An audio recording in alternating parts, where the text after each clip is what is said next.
welcome back to my channel. I hope that this video finds you guys all happy and healthy, like I always say. So today I am on here because I was asked if I could do a video on my testimony, and yes, I can, but I didn't want to do that with my get to know me or the Q&A just because it is going to be a lengthy one. I feel like a lot goes into my testimony, and I am not at all embarrassed to share it. I think testimonies are amazing for each one of us, and it's nice to hear what other sisters or brothers went through while coming to Jesus.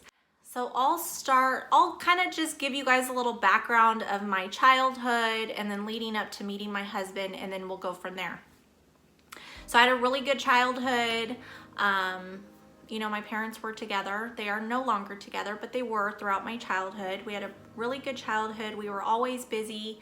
We went on a lot of like camping trips, and we were involved in a drum corps.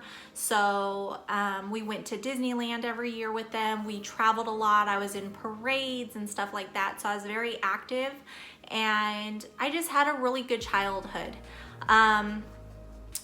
We were Episcopalian, and I was baptized as a baby as Episcopalian, but I never really knew what Episcopalian was or what the beliefs were.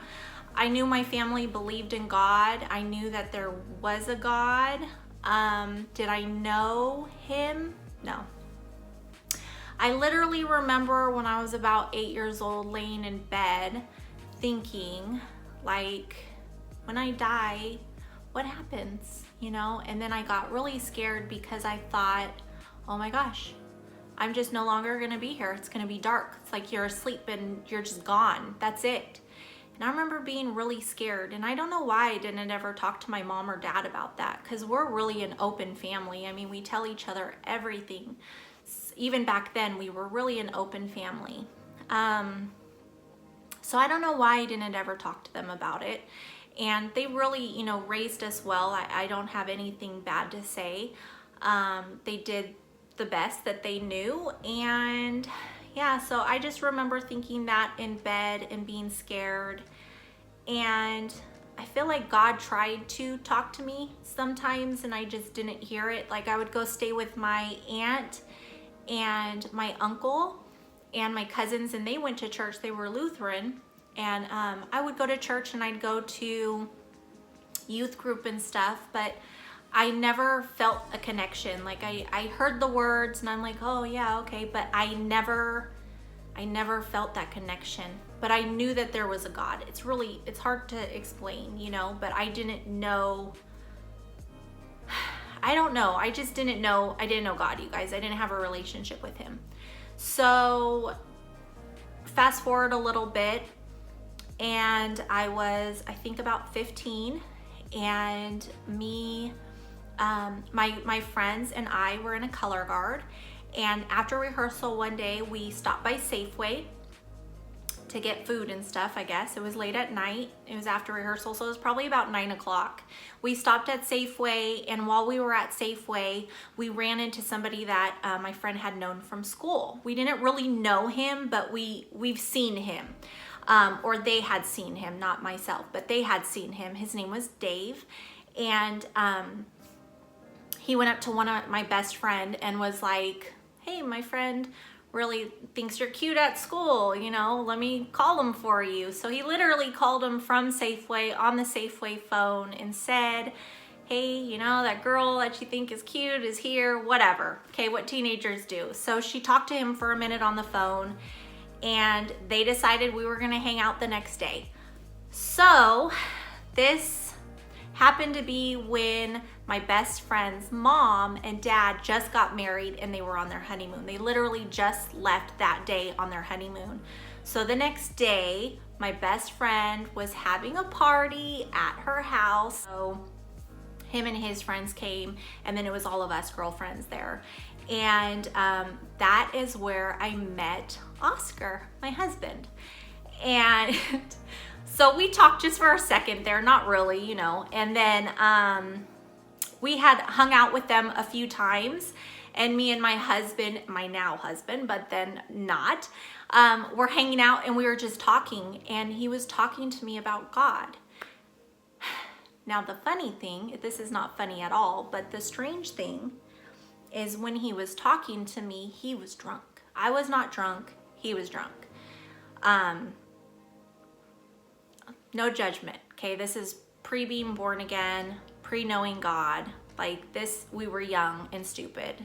But this is how God saves, okay? So, but he was literally preaching to me about God, you guys.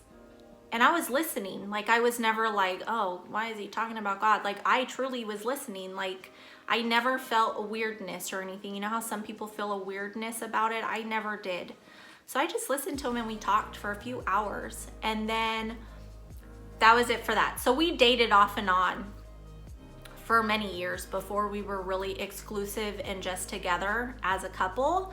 Okay, so during the time of us being like young adults, you know, we partied, we did things, we partied, we drank, stuff like that.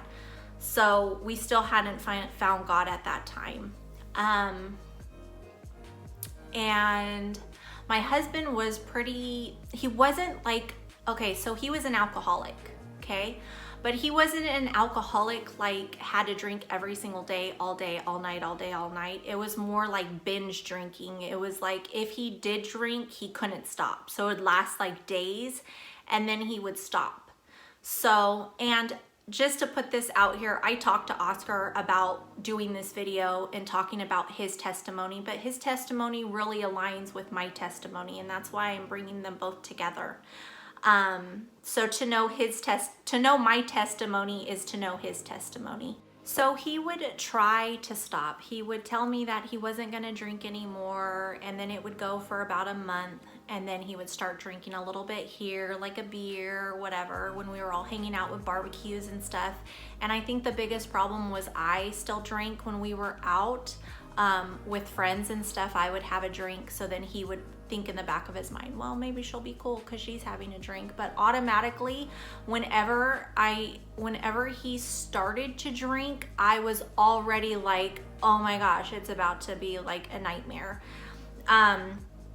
He was never like abusive or mean in that way. He was just like a drunk, you know what I mean? You know, like just sloppy, and you know how it is when people get drunk. So he kept trying to stop, and it never really stuck, okay? So, and I wasn't much help, to be honest. We went to Vegas for our bachelorette. We went with a bunch of our friends that were in the wedding party and their spouses. And, you know, we did stuff like that. Like, we all partied together. So, after that, we got married. My best friend, Jess, was in the wedding. His best friend Dave was in the wedding, the ones that actually had us connect. Pretty cool. After the wedding, we were drinking a lot, and then he had decided like he didn't want to drink anymore. One day, it was actually, we got married in September, and then we celebrated Halloween. We had a really big like Halloween party. And after that, I went to visit my mom with my sister and my niece, because it was just, my niece was with us at that time. We didn't have any of the kids or anything. So we had Juliana, you guys know Juliana. And so we went up to visit my mom, and he was left at the house. And so he was telling me that he was packing away all of our Halloween stuff, and he was just like crying out to God, you know, that he didn't want to drink anymore. He wanted to be done with drinking, and that he wanted help. Sorry. So he had called me, or he was texting me, I can't remember, but he was talking all kinds of crazy stuff, and you got to think I was not born again, okay, you guys? So the things that he was saying didn't make sense to me.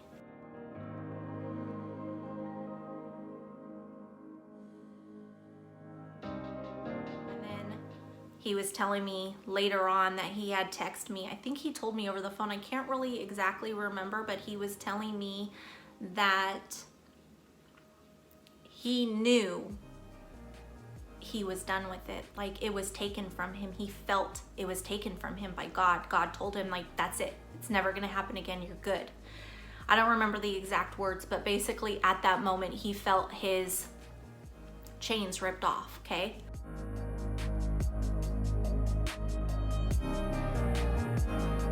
So I remember him telling me these things, and I'm like, sure, okay. Like, right, because he promised a lot of times that he wasn't going to drink anymore, and it would just always go back to the same thing. So for me, I wanted to see it other than hear it. But you know, Oscar was such a loving, goofy guy. So what happened from that point? So that is basically when he started to want to be better. So we didn't go on our honeymoon right in September because we needed to save up a little money still. So in November, we decided to go to Aruba. That's where our honeymoon was. And he didn't drink the whole time, you guys. He did not drink the whole time. And I didn't drink except one drink at one dinner, and I felt guilty for doing it, and I just never did it again. I just told myself, like, I don't need to drink. It's something I don't need, so why do I do it? He has a problem with it. What is the wife supposed to do? So, me loving him and wanting it to be better, I just decided, like, it's not worth the drinking, right? So I jumped on board with him. I was like, no more drinking, we're good. He was reading the Bible and, like, just trying to be a better man. I saw him continually changing, and I wanted that. I wanted that feeling with him. So I started to pray, and I started to talk to God. And I just asked, like, can I please have what Oscar has? Why does he feel this way for you and I don't? Why don't I feel this? You know, I want that. And I just kept asking, and I was seeking the Lord with all my heart. So one day, Oscar wanted me to watch, what was it called? The Shroud of Jesus? What was it called? Oh my gosh. It was a movie or documentary showing the cloth that was over Jesus. They were saying that they thought that they had found it because the imprint or his facial structure was like on the cloth. But I went down and we laid on the couch together and watched that. And after we were talking about it, and I remember talking to him and just, I all of a sudden felt like this warm, it kind of felt like someone was wrapped around me, or something was wrapped around me. And I just remember being like, kind of like a euphoria feeling, just like my heart was racing. I felt goosebumpy. I felt kind of crazy, like thinking about it and trying to tell people about it. I felt crazy, okay? But that is how I felt. I felt warmth and goosebumps and chills, and my heart was fluttering. And I'm like, I feel crazy right now. And I was kind of shaky a little bit. This sounds so crazy, but I really was. And he was like, that's Jesus wrapped around you, you know, hugging you. And you guys, that is how it felt. I was leaned up against the couch like this. We had a sectional, and I was leaned up against the couch, and there's nothing around me. I didn't have a blanket on me or anything, but literally I felt the warmth of someone, and it felt like just wrapped around me like a blanket.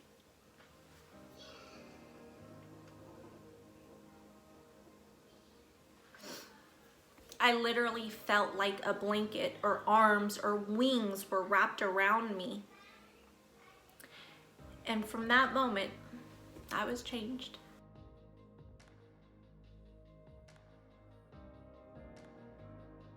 I was literally changed from that moment. And then it all made sense when my husband was talking all that craziness about when he was putting the Halloween stuff away, the feeling he had that everything was just gone. That is exactly how I felt.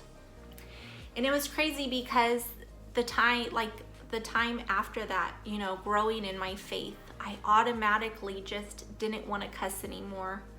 I didn't want to watch bad movies or listen to the music I was listening to.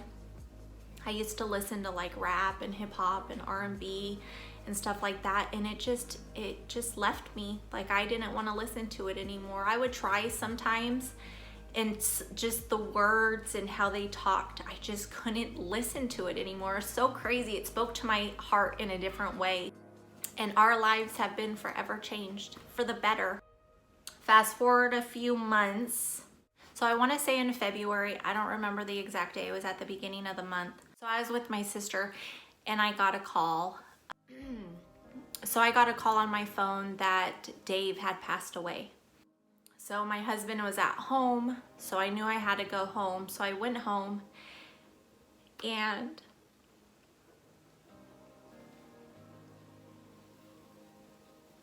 that was just devastating for him. He had really been Dave's best friend since, I want to say, like kindergarten or first grade. Like, they were always together. Oscar had a little bit of a tough life when he was younger, and Dave was his outlet. Dave was always super funny, super goofy, just like always the nice guy. He was just funny. He was the cool guy. He was super funny, super nice, always making a joke, always making everybody laugh. And him and my husband were so close.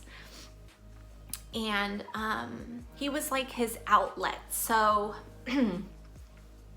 when Oscar was younger, they would go to like baseball games together with Dave's family and stuff like that. So Oscar was super close to him. So that was huge. And when that happened, I thank God that Oscar wasn't drinking anymore. Because if he was, I truly don't know what he would have done. I don't know what he would have done. I don't think it would have been good though.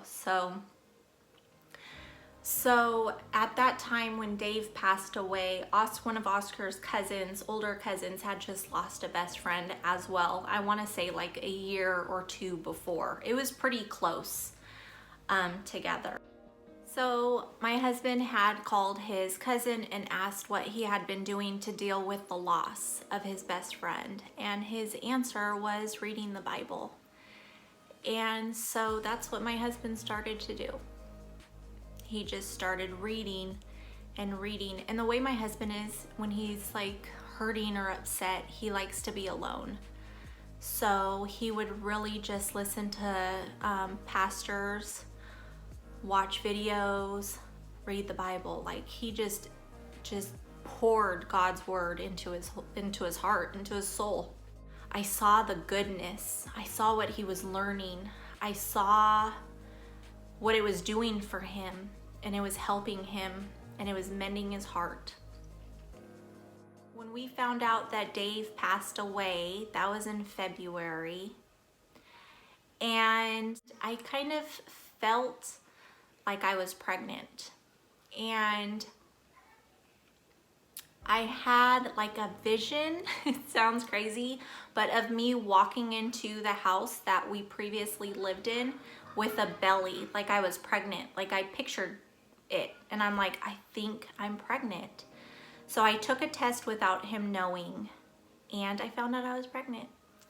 And I was really excited, but I was also sad because I knew that he wasn't gonna feel the excitement that I did, just because he was mourning his best friend. And so I told him that I was pregnant, and he was happy.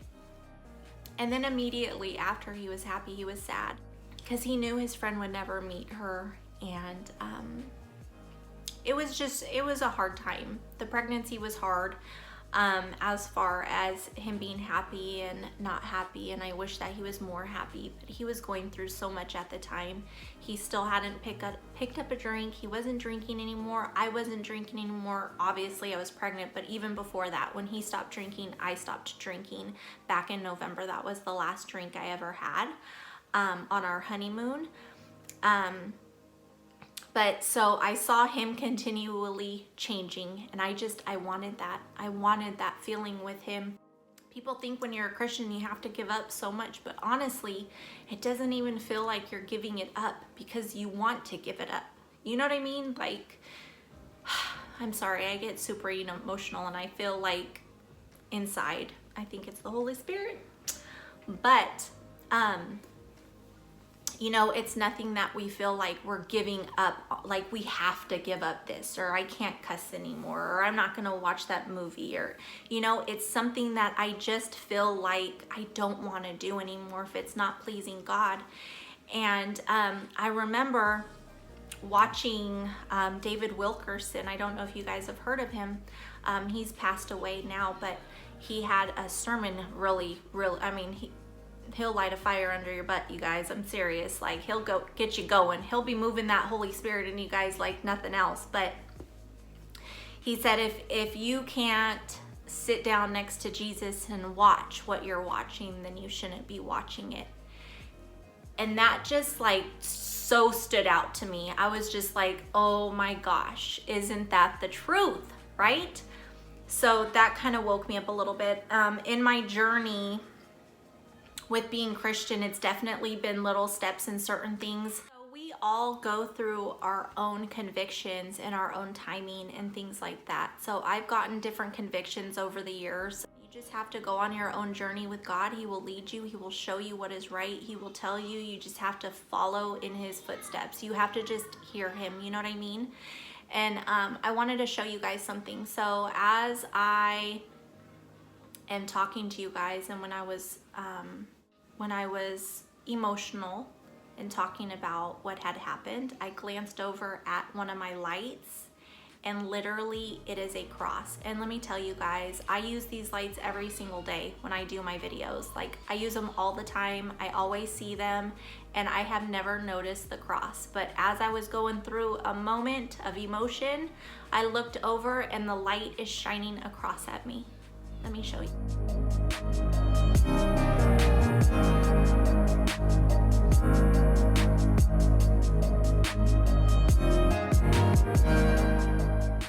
I'm telling you guys, literally, like, I have these lights out all the time and I never have seen the cross until just now. So that's the way he shows us we're listening in the little things, you know. But that's my testimony. That is how I came to Christ. It was a really long journey to him, but I finally found him, and he wrapped his arms right around me and held me tight. And it has been beautiful ever since. I mean, obviously we go through things, and I don't know how I would have gone through some of the things that I've gone through without him. He's definitely given me hope, and having that faith and knowing that no matter what this life throws at us, we're good. So I'm sorry I got emotional. The testimony moments, or the testimony stories, are always super emotional for me, even when I'm watching other people's. But just remembering where I was at and where I am now, it's amazing, and where my husband is. And I just want to point something out. So I never really thought this through until you guys asked me to do my testimony. But my husband's best friend is how God was shown to us. I think that, I mean, if it wasn't for Dave, we would have never met. Obviously God, but God used Dave for us. My husband and I would have never met. And to say that Dave's death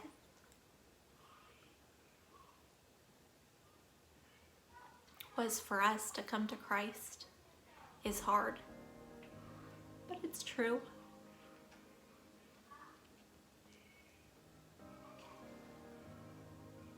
Not only did his death bring salvation to Oscar, but it brought it to me too.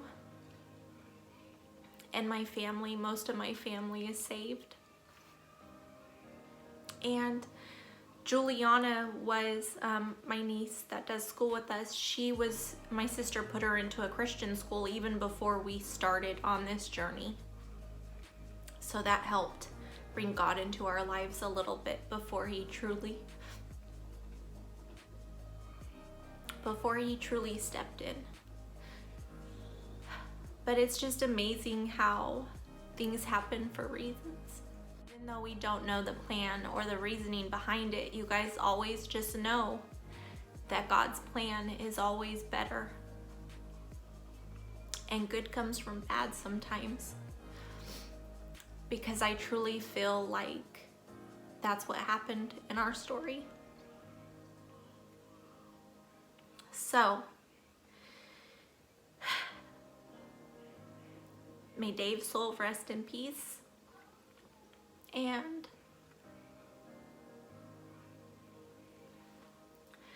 I just pray that stay on our faithful journey, loving God and knowing God is everything. And I hope that this has helped one of you guys. Like, just keep your head up, keep your eyes on God. Know that He has the best plan figured out for you. And I know it's hard sometimes to just give everything to Him, but I'm telling you, there's nothing else that we can do but do that. We are not in control, really, of this life. He is. So just roll with it. Let Him lead you. You know what I mean? But that is our testimony. And I hope you guys don't look at us different because of how we lived. This was kind of hard to put out here just because this is real life. This is like raw, straight, like not how you guys see me nowadays, you know. But that is who we were before. He truly broke our chains for you guys. Our lives are so much better and so much more purposeful. And I just feel super blessed that we were one of the families, or that I was a person that got to find God, you know? So I truly feel if you seek Him with all your heart, you will find Him, you guys. I swear that is what I did when I saw the change and how my husband was changing and how he was turning into just such a God-fearing, loving man.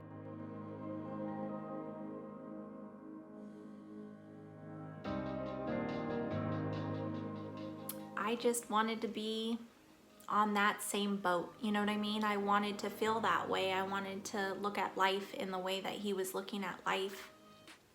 And I just prayed with all my heart, all my heart. I just kept asking and asking and asking, and He found me. And that is that. So now I am born again and loving God with all my heart and soul. If you feel like it, give me a heart or a smiley or a cross or praying hands. Give me something. Let me know that you enjoyed this video. All right, you guys, be safe and be blessed always.